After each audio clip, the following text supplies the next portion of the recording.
Hello, fellow writers. I want to welcome you to the Pick Up the Pen podcast. I am your host, Sadie Chelsea, and today we're going to be talking about the creativity that's already within you and how it's blocked and how you can unblock it and align yourself so that you can be filled with creativity and learn to be a vessel so that creativity naturally flows through you, which will enable you to not just write better, but be able to connect with the muse inside of you so that when you sit to write, you're not just staring at a blank page full of fear, wondering, what am I going to write? What am I going to say? And being scared that when you do write, it's going to be awful and a big page of failure. So as we get into this, I want to give you a bit of background. I am currently in a course called The Artist's Way, which is a book by Julia Cameron, and it's a great book. I recommend it for all writers, or all artists, really. It's a book you can just pick up at your local library, buy it on Amazon, however you want to do it.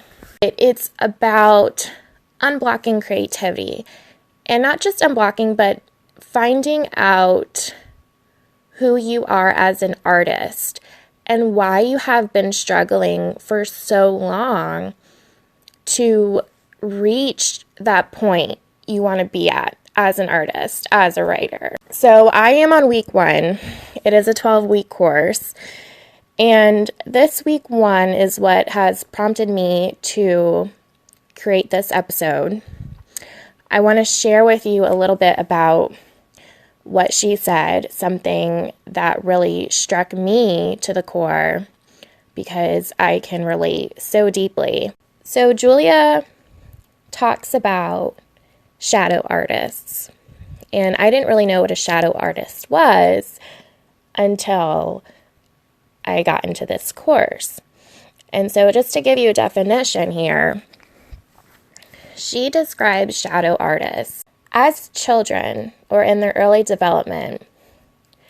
They didn't receive the early encouragement to go for their goals, to pursue their passion, to align themselves with their calling and really go for it. Shadow artists, as children, their parents, they hardly say, okay, this is what you want to do, let's try it and see what happens. It's more like they offer this cautionary advice where maybe it's meant to be support, but it's really just discouragement. Because the advice is so cautionary, it makes the child develop fears. So they end up getting stuck between the dream of action, of pursuing their passion as an artist, as a writer, and this fear of failure. And so when they get caught in this in between, that's them becoming a shadow artist. The problem just continues because shadow artists, they are urged to think and act like baby doctors or lawyers. And more negative thoughts of being an artist are placed into their head, and they think that artists are starving or being an artist is not a real career. So they come to think of their artistry or writing as a hobby instead of pursuing it as a real life goal.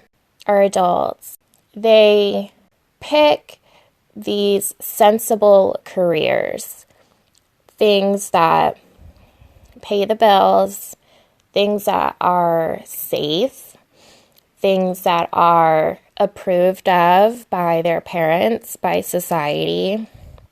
These shadow artists, though incredibly gifted in their artistry, in their writing, they keep it on the side, they keep it tucked away, they do it as a hobby, or don't do it at all. But whatever career they choose, they're living through that career on the side of their true calling. So shadow artists tend to be doctors, lawyers, therapists, people who get their stories, their inspiration, their creativity secondhand from somebody else, whether it's their clients, their patients. They get their stories and inspiration through them, and they live through them instead of allowing that creativity to come from themselves. Another point of shadow artists are that they're close. They're so close to being in their rightful place of an artist, of a writer, but they cannot yet claim their birthright because there is still so much fear that they hide in the shadows, and they're afraid to step out and expose their dream. Because if they expose their dream, there's a fear that it will all of a sudden vanish or disintegrate because they brought it out into real life. The reason why I'm sharing this with you is just to give you a little bit of background of where I'm at in this. I am a shadow artist. You know, it's hard to say that, it's hard to admit it, but reading that page, that chapter about shadow artists, it honestly made me cry, because for so long in my life, I thought as a writer, a lot of what I struggled with internally was not stuff that I struggled with alone. I knew there were other writers out there who were struggling with the same things I was, but I hadn't met them. I didn't know them or who they were or exactly what they were struggling with. So it just felt like I had all this internal turmoil, all this fear to step out into the light, to claim my birthright, to say, I am a writer and I'm going to pursue this. It took me years. I grew up in one of those kind of families. You know, I love my parents dearly. They're great. We have a great relationship. But as a child, you know, art was something you did as a hobby. It was a class in school where you brought home art and they're like, yes, this is incredible. We love it. But come high school, when I said, you know what, writing is my calling. Everybody loves my writing. They tell me this. I can't keep ignoring this fact. It's in front of my face. You know, my English teachers love my stories. They try to get me into higher colleges. Like, everyone was prepping me to be a writer at school, mind you, not at home. Because when I brought this idea to my parents, you know, I'm going to major in English, I want to be a writer, it was not accepted too well. Well, how are you going to make money? What are you going to do with an English degree? What if it doesn't work out? Where are you going to go? And there's just all these questions that it just became discouraging all over again. I ended up switching my major from English to psychology. And I got my degrees in business psychology and child psychology. And I know that's kind of an odd combination, but that's a pure example of how I was in between. I had business psychology over here because inside I wanted to be my own boss. I wanted to pursue that career of being a writer, of having my own empire of literature and an audience who could appreciate my work and who I could connect with and appreciate their work. So I had that business psychology, picking that kind of subconsciously. In hindsight, I can look back and see that now. But at the time, I didn't really know why I was picking business psychology and double majoring with it in child psychology, because they're just like two completely different things.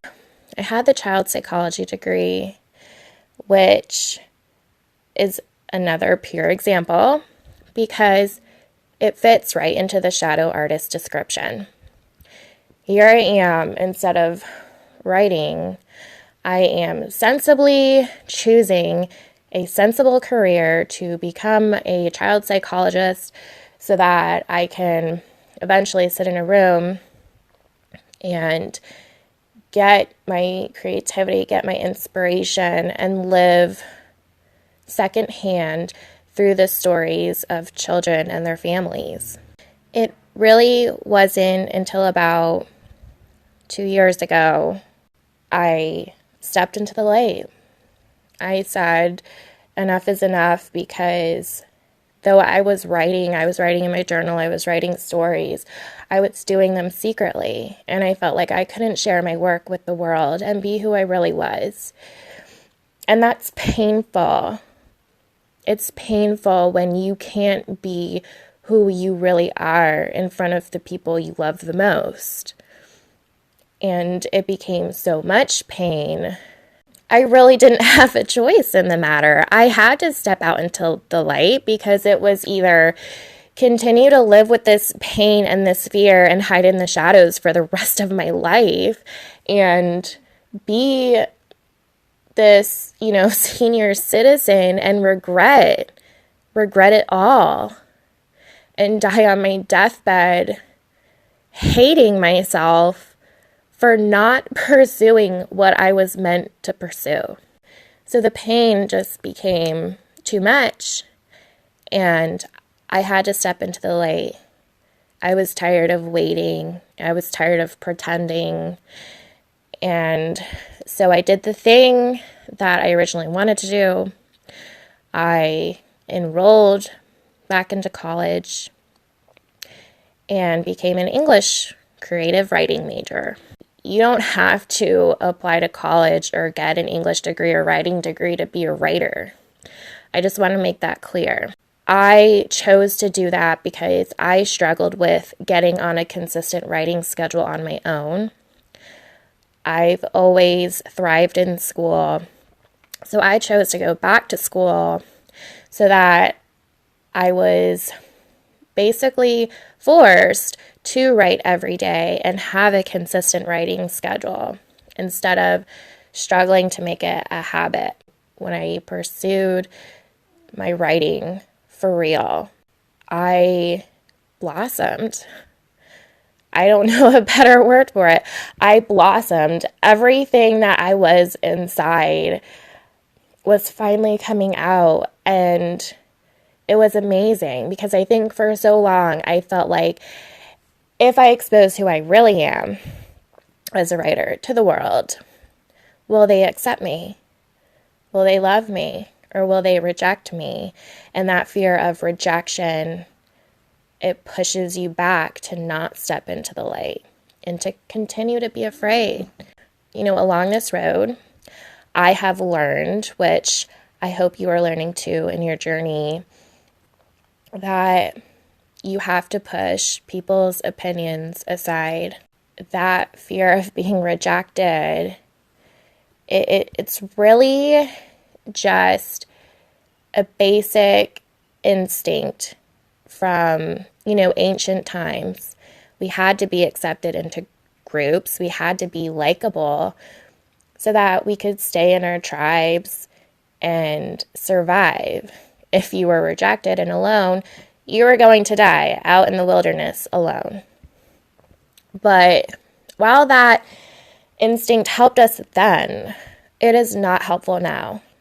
It is holding us back from being who we really are, from pursuing what we need to pursue so that we can feel fulfilled, so that we can create our lasting legacy, so that when we are laying on our deathbeds, we have no regrets and we're happy with everything we've done, and we would do it all over again if we could.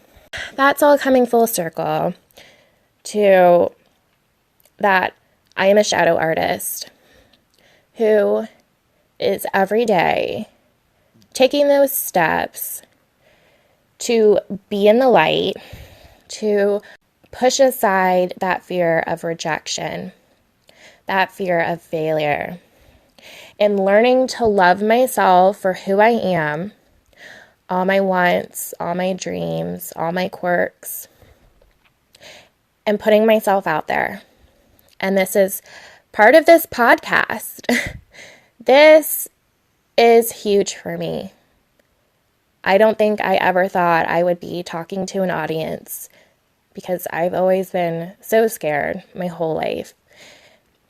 But here I am creating this episode, and I hope that somehow, some way, this inspires you to step into the light for yourself, to claim your birthright if you are a shadow artist.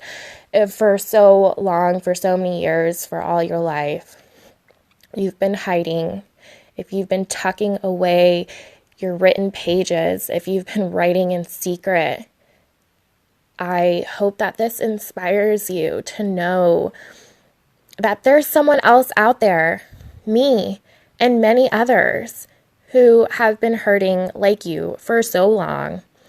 And you know what? It's okay. It's okay. This is part of your journey. Had you not gone through that pain, had I not gone through that pain, we wouldn't do what we need to do to make the correct changes and approach our life in a better manner.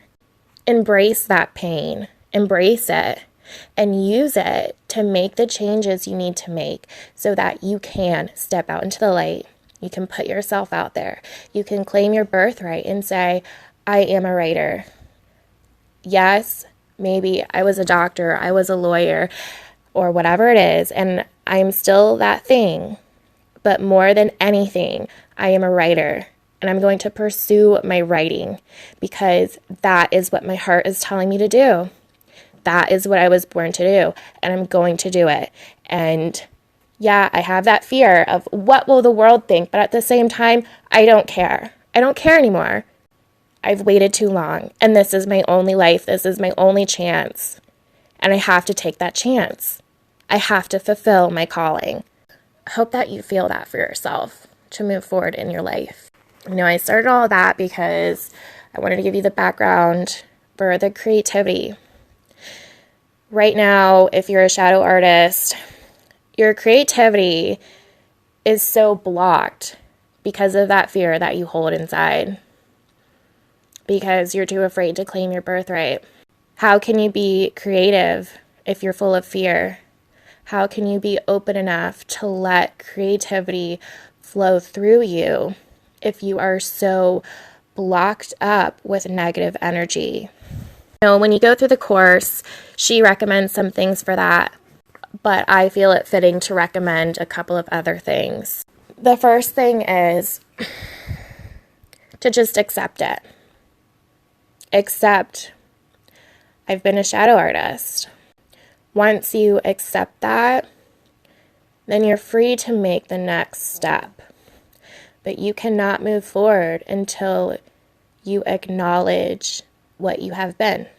First step, acknowledge you're a shadow artist. Claim it, own it, accept it.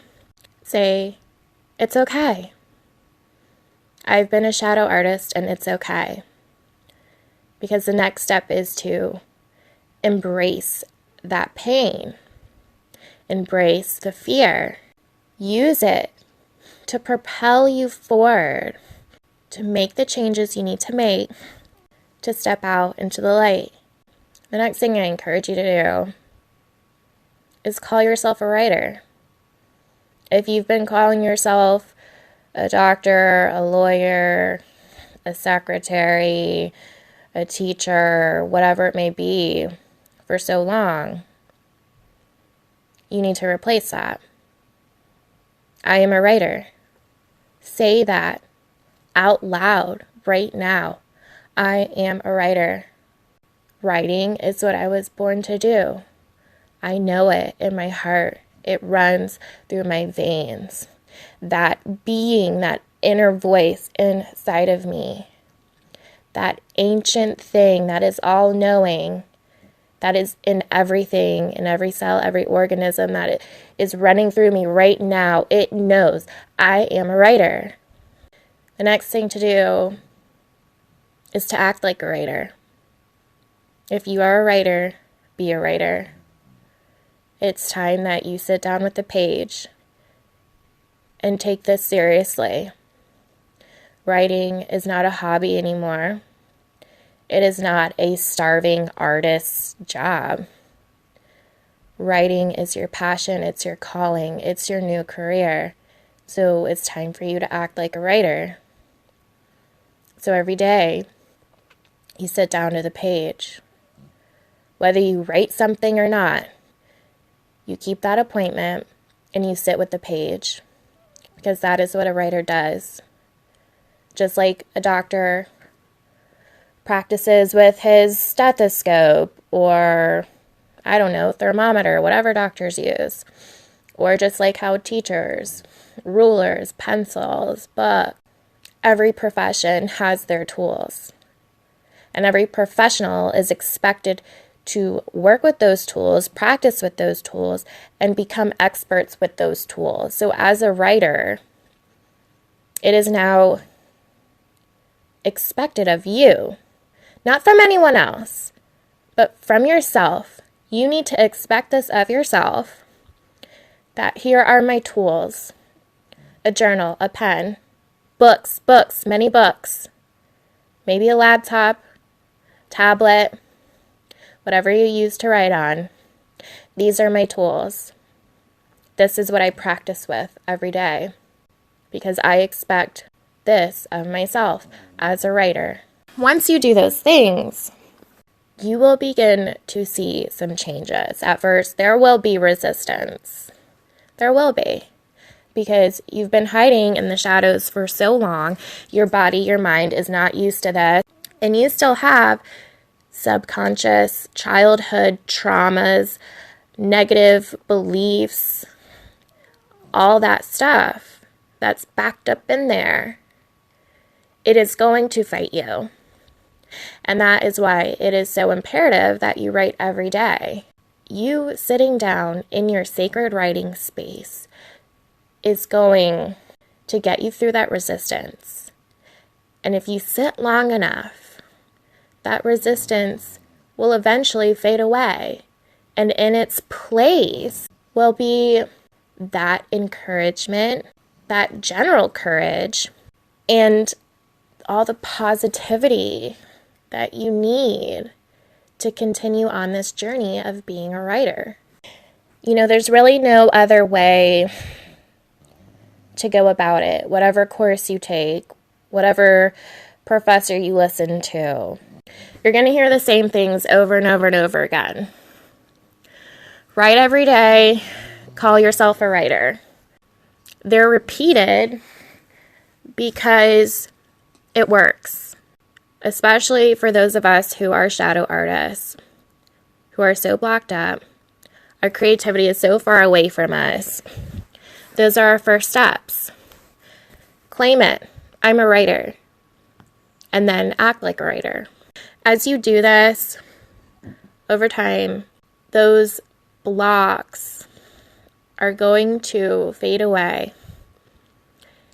And you will be able to open yourself more so that when you do sit to the page, creativity naturally comes to you. Instead of you forcing yourself, I have to write. Where's the muse? I need to be creative. What am I going to say? My words are stupid. Nobody's going to read this. Instead of all that junk, you can sit down in your sacred writing space and just be with the page. Be open and receptive and allow yourself to be a vessel. Instead of you having to force it, you are simply the vessel. And that ancient voice inside of you will link up to the creativity and it will allow the words to flow through you and you simply write them down. You don't have to think of anything. You don't have to force yourself. You don't have to conjure anything up. You just simply be open, receptive, you listen, and then you write. I want to share with you one more way to help your creativity. One of the ways, and this is in the Artist's Way course, she recommends you give yourself creative experiences. So if we're sitting to the page and we're blocked up, we don't know what to say, creativity is not coming to us, it's time that you go out into the world. And this is called the artist date.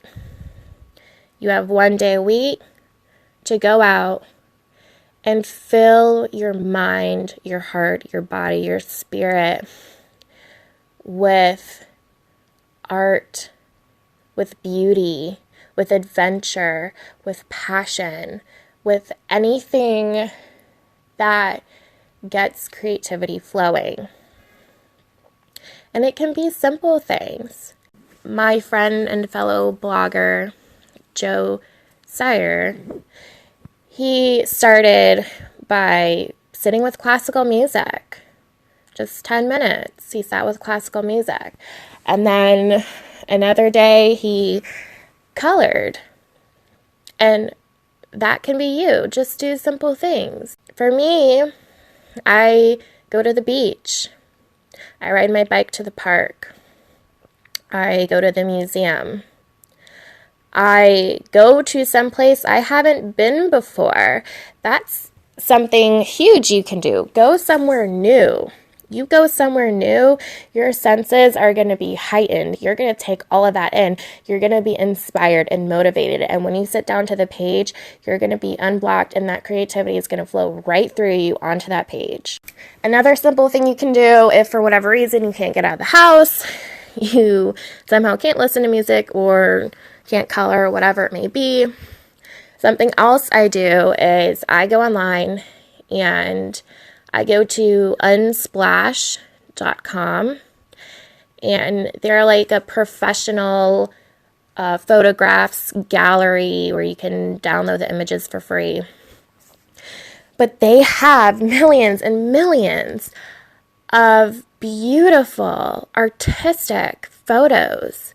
You can type in whatever you want, scroll through whatever you want, but if you're scrolling through there is an image somewhere in there that's going to strike you. Whatever it is that you feel for that image, you're going to feel something. And that feeling will help to unblock and bring more creativity to you. So I encourage you to try some of those things. I know this isn't super 1, 2, 3, 4 step by step, but that is also, I suppose, the curse of us artists. We are a little bit all over the place. So I hope you were able to kind of bear through this, and somehow, some way, I hope I inspired you, I motivated you, and that you will claim your birthright. Today, say, I am a writer, and start taking the steps to be a writer, to act like a writer, to get out in the world, do inspiring, fun, adventurous things, and get your creativity flowing through you onto that page in your sacred writing space. So for now, that is all. I hope you enjoyed this episode. If you would like more episodes, I do hope you subscribe. If you'd like to, you can visit my blog, which is thehonestwriter.org. And until next time, keep on writing on. Bye for now.